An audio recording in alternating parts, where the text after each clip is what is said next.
இல்லை என்று சொன்னால் தமிழ் மக்களின் மீது உண்மையான பற்று அன்பிருந்திருந்தால் அவர்கள் ஆயுதங்களை கீழே வைத்துவிட்டு சரணடைந்திருக்க வேண்டும். இல்லை என்று சொன்னால் சமாதான பேச்சுவார்த்தைகளில் ஈடுபடுவதற்கு கடந்த கால அரசாங்கங்கள் கொடுத்த சந்தர்ப்பங்களை சரியாக பயன்படுத்தி இருக்க வேண்டும். கடந்த காலங்களில் 1983ஆம் ஆண்டு ஜூலை கலவரத்துக்கு பின்னர் ஒவ்வொரு காலப்பகுதியிலும் ஜே.ஆர். ஜெயவர்தன் தொடக்கம் சந்திரிகா பண்டாரநாயக், குமார் துங்க, திரு ரணசிங்க பிரேமதாஸ் அவர்கள் ஜனாதிபதியாக இருந்த காலத்தில் கூட எத்தனையோ சமாதான பேச்சுவார்த்தைகள் நடத்தப்பட்டன. கொஞ்சம் விட்டுக் கொடுத்து இந்த சமாதான பேச்சுவார்த்தையில் ஈடுபட்டிருப்பார்களே, ஆனால் தமிழ் மக்களுக்கான ஒரு நிரந்தர தீர்வை அப்போதே பெற்றிருக்கக்கூடிய ஒரு மிகப்பெரிய ஒரு வாய்ப்பு இருந்தது. அதற்கு அடுத்தபடியாக நடைபெற்ற சமாதான பேச்சுவார்த்தைகளும் அப்படியேதான். கௌரவமான ஒரு சமாதானத்தை ஏற்படுத்துவதற்காக ஜனாதிபதி மஹிந்த ராஜபக்ஷ அவர்கள் மேற்கொண்ட முயற்சிகளும் கூட கடைசி நேரத்தில் பலனளிக்கவில்லை. இதெல்லாம் ஒரு வரலாற்று தகவல். என்னவென்று சொன்னால், கடைசி நேரத்தில் ஜெனீவா நகரில் ஜனாதிபதி பதவியேற்றத்தின் பின்னர் யுத்தத்தை நாடும் ஒரு தலைவர் என்ற கூற்றே பலரால் முன்வைக்கப்பட்டது. இருந்தாலும் தமிழ் மக்களுக்கான ஒரு தீர்வினை பெற்றுக் கொடுப்பதற்காக அவர் சமாதான பேச்சுவார்த்தைகளில் ஈடுபடத் தொடங்கினார். இருந்தாலும் விடுதலை புலிகள் அதனை தட்டி கழித்தார்கள். சமாதான பேச்சுவார்த்தைக்கு வந்திருந்தால் அவர்கள் ஏதாவது தமிழ் மக்களுக்கான விடுதலையை பெற்றுக் கொடுப்பதற்கான ஒரு சந்தர்ப்பம் அவர்களுக்கு கிடைத்திருக்கும். இன்றும் தமிழ் மக்கள் நிம்மதியாக இருந்திருப்பார்கள். இருந்தாலும் ஜனாதிபதியின் நேற்றைய உரையின் போது அரசியல் ரீதியிலான ஒரு தீர்வுக்கு ஜனாதிபதி தயாராக இருக்கின்றார். தமிழ் மக்களுக்கான அந்த தீர்வு விடுதலை புலிகள் ஊடாக வழங்கப்பட தேவையில்லை. அவர்களை அழித்துவிட்டு, அவர்களின் நிம்மதியை கெடுக்கின்ற அந்த விடுதலை புலிகளை பயங்கரவாதத்தை அழித்துவிட்டு நாங்கள் அவர்களுக்கான தீர்வினை வழங்குவோம் என்பதுதான் ஜனாதிபதியின் உறுதிமொழி. இந்த உறுதிமொழிகள் அனைத்தும் நிறைவேற வேண்டும் என்பதே எங்களதும் ஆசை. ඉර්ෆාන් ඔබට ஸ்துதி அமல். மாவில்லாறு அணைக்கட்டு ஜூன் மாதம் 26ஆம் தேதி மூடப்பட்டது.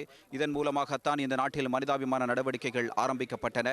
அதற்கு அடுத்தபடியாக ஜூலை மாதம் 8ஆம் தேதி அளவில் இந்த மனிதாபிமான நடவடிக்கைகள் மிகவும் வெற்றிகரமாக நடாத்தி முடிக்கப்பட்டது. அந்த வகையில் அன்று தொடர்ந்த அந்த போராட்டம் சுமார் 2.5 வருட குறுகிய காலப்பகுதிக்குள் இன்று வெற்றிகரமாக நிறைவு பெற்றிருக்கின்றது.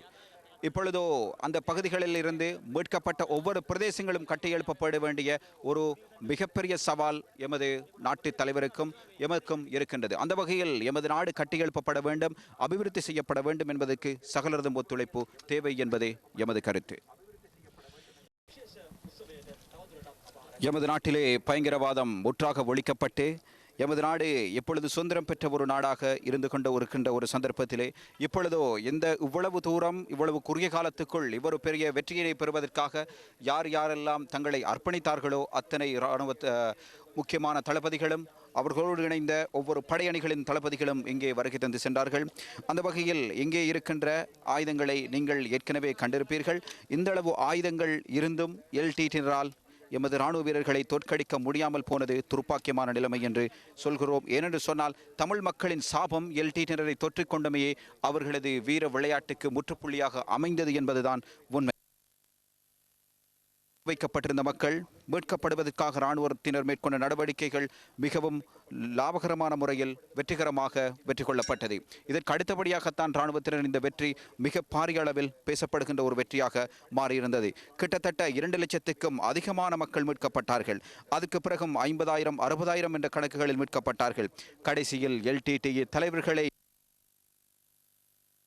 ஆரம்பிக்கப்பட்டது. அதனூடாகத்தான் நேற்று முன்தினம் அதுக்கு முன்னைய நாட்களில் கிட்டத்தட்ட 100-150 எல்டிடிஇ உறுப்பினர்கள் ஒரே நாளில் கொல்லப்பட்டிருந்தார்கள். அந்த ஒவ்வொரு எல்டிடிஇ உறுப்பினர்களதும் சடலங்களும் அதற்கு அதே கட்டத்தில் தான் நேற்றைய தினம் விடுதலை புலிகளின் தலைவர் வேலுப்பிள்ளை பிரபாகரனும் கொன்றொழிக்கப்பட்டிருந்தார்.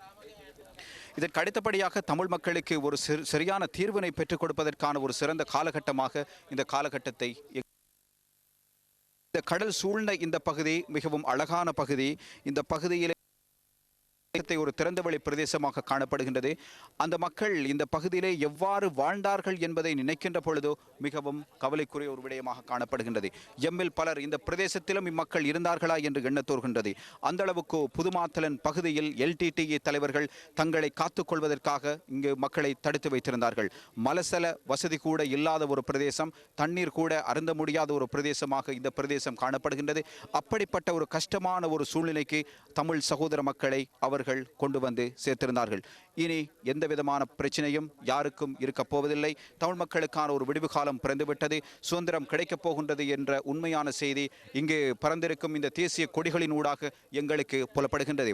ஒவ்வொரு தமிழ் மக்களுக்கும் ஏராளமான தீர்வுகளை வழங்குவதற்கு ஏராளமான சந்தர்ப்பங்கள் எல்டிடியினருக்கு கிடைத்திருந்த போதிலும் எந்த ஒரு தீர்வினையும் அவர்கள் பெற்றுக் கொடுப்பதற்கு முன்வரவில்லை. கடைசியில் தமிழ் மக்களின் சாபத்தினூடாகவே அவர்களின் மரணமும் நிகழ்ந்தது என்பது உண்மையான விடயம். அது முழு உலகுக்கும் ஒரு உண்மையை எடுத்துச் சொல்லி